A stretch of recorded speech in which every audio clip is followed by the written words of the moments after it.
What's going on, y'all? It's 150 WildChild, hood pop star. I'm here sitting down with Sounds of the Future to answer some questions for y'all. I love you, 508.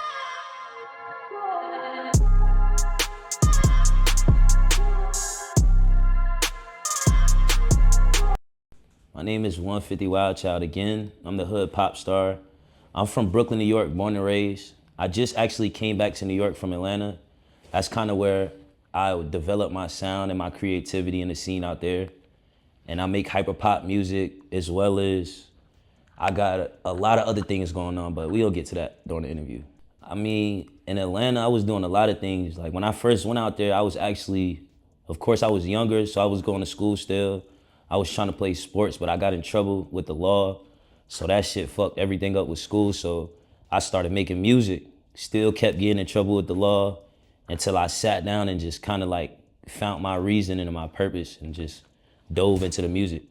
My sound changed drastically. I feel like when I woke up to like my creativity side and just seeing like the different combinations that I could do with my voice tone, that's when I started having fun, and that's when my sound changed and the motion and everything changed within my progress. Or my EXO tour actually starts in a couple days. I got a couple of collectives on there. The main one is 98 Entertainment from Orlando. I appreciate them. The tour got put together just, of course, some management and, you know what I'm saying, some collectives. But this tour right here, I'm about to be going to a couple of states that I've been to Orlando one time. Of course, Atlanta, that's the second stop. Philly, I never performed in Philly, so this is about to be a big one for Philly and for my fans out there. And then I come back to New York, you know what I'm saying, to the base. So this is about to be a nice one for sure. And throughout the EXO tour, if any stops get added, management, you know what I'm saying, put that together and I'm going out there for sure. So I'll see y'all wherever is accepted.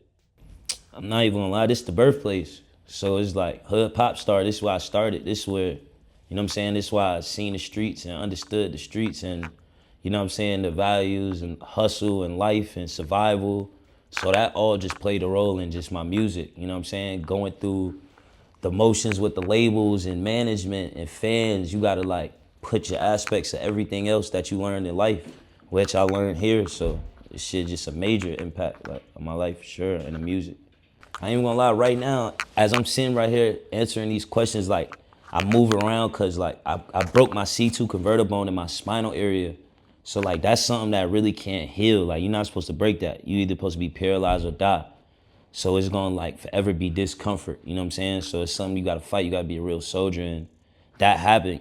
That was my first car too, my baby. Got that as soon as I came home, but you know, things happen. And I'm just glad I survived from that shit, you feel what I'm saying? Cause a lot of people don't make it from shit like that. Like I said, when you break that bone, you supposed to die, be paralyzed. But I had a neck brace on my neck for 8 months. I went through a lot of hard and dark times. I almost wanted to give up music because I stopped within that whole period that I was fucked up. And I just came back with a different understanding and watching shit, you know what I'm saying? Watching my brothers go up, pushing everything, you know what I'm saying? So that shit was a major, major, major impact too, for sure. Shit changed everything. I'm not even gonna lie. Around that time, I had just met somebody named Mod in Atlanta. He from Detroit though. He got a collective group, Back from Dead.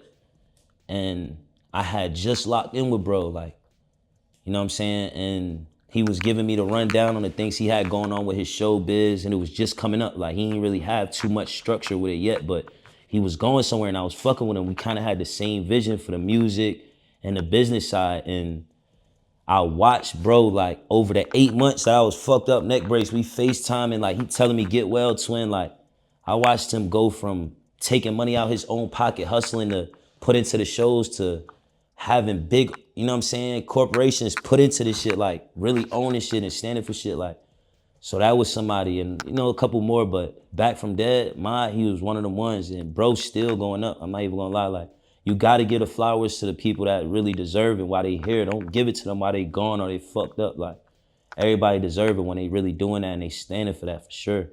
I'm not even gonna lie, one main artist that influenced my sound, that's big, like a lot of people might know him for sure, is my brother as well, Calla Hooligan. He's an artist I went to school with bro, like, he was one of the first ones I watched go get the first bust down, like before niggas was talking about bust downs, and it's crazy how shit happens that's actually somebody that's in my corner right now while things is progressing for me. You feel what I'm saying? So shout out to him as well. Like he one of them ones.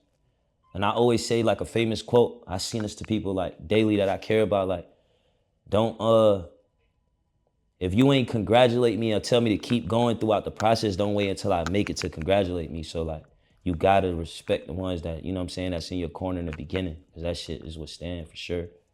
Angel numbers play a big role, but it play a big role. Like, I don't really like to talk about too much like spiritual things on camera and like what I practice, but you know, it play a big role when you in tune with yourself and divine energy and the power of the universe. You could control the world. You could control your destiny. Like, can't nothing stop you. I just want to leave it there. Grind, stay genuine, and stay sucker free throughout the process. Those, it just hit like that for me. Grind, stay sucker free, stay genuine.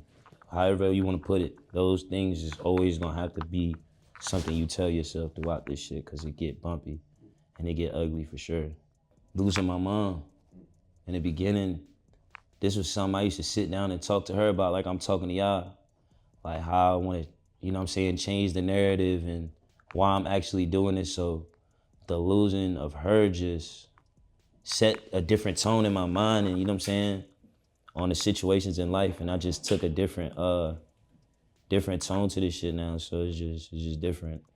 Or I'm not even gonna lie, that could go so many different ways because when you a person of business and you have an understanding like myself, you know that one man's business can't get too much higher without a touch or, you feel what I'm saying, a conversation from others.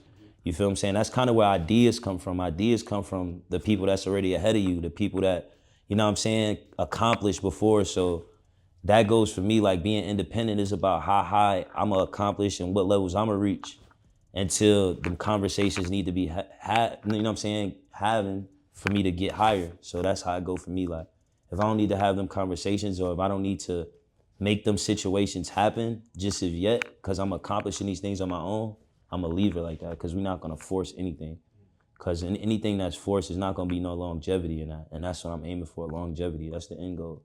When I first came into this situation with my music and understanding that this is exactly what I wanted to do and make people happy and change the narrative, I kind of just wanted to be, you know what I'm saying, glorified for my work, you know what I'm saying, by my family. It wasn't even nobody else. It was like my family because I was always bad, getting in trouble. You know what I'm saying? It was like, yeah, he gonna just be fucked up one day or he just gonna be dead. You know what I'm saying? Or some shit like that. So that's kind of where it hit for me. It's just so many different levels of succession. Like, you gotta mainly do it for yourself though, you feel what I'm saying? Being able to maintain a mental and physical state of mind and continue to do my music, like that's the succession right there. So now it's like all the other things just gonna fall in line throughout the progress. Today might actually be, well, my birthday was on the 14th, I was on Thursday, today's Monday. It's like the 17th, 18th right now, and my project dropped in 3 days. So that's something for everybody to look out for. Word of wisdom and advice from Hood Pop Star, just stay vibrant, keep going, stay motivated. If the motivation is not coming from others, find a way to motivate yourself. And just head high, chest out through everything. And everything gonna work. Even when you seem like it's not working, it's working. I love you, 508.